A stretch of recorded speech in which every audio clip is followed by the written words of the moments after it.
আসলে নরসিংদীর যে মেয়েটা দর্শন হয়েছিল আমেনা, 15 দিন আগে সে দর্শন হয়েছিল, বিচার গেছিল, সব কিছু করছিল, কিন্তু কোনো বিচার হয় না। সমাজের কাছে গেছে, সমাজে জরিমানা করছে, তাদেরকে টাকা দিছে, কইছে বাড়িঘর থেকে বাইরে যে বেলায়, বুঝছেন।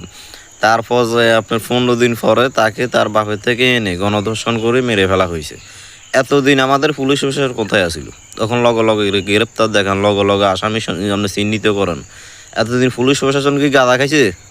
নাকি পুলিশ প্রশাসন এতদিন কি ঘুমাই আসিল?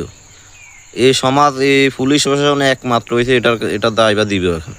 আপনি কি এর আপনার ফাঁসির দাবি চান? ফাঁসির দাবি মিয়া, ফাঁসির দাবি ডাইরেক্ট মারি গেলার না মিয়া, কি এর ফাঁসির দাবি? এখন 10 দিন ওরা জামিন আবার বাহারে যাবো, আবার দেখবেন তো কারো মাইয়া লোক আবার আকাম কুকাম করবে মিয়া। আকাম কুকুম করে সময় আসেনি মিয়া। ডাইরেক্ট আমরা জনসম্পর্ক মারি গেলাম, হাসি দিয়ে গেলাম না, টিচারকে মারি গেলাম না, দেখবেন তো পুরো দেশ ঠিক হয়ে যাবো মিয়া। ইয়ের পুলিশ প্রশাসন মিয়া, আমরা আইনের কাছে দেন কি আইন মিয়া? আইনে কি ইচ্ছে? আইনে কি হচ্ছে নেতার মাইয়ে গেলে নেতা করি, আইনে কি হচ্ছে নেতার মাইয়ে গেলে আবার আনি হাইরব নি, হাইতো না।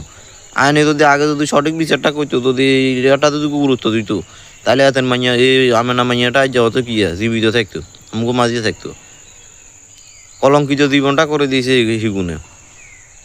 বাঁধা চোদ কল ইয়াবা কর, গান্ধা কর, বাঞ্চ দকল, বাচ্চা কল।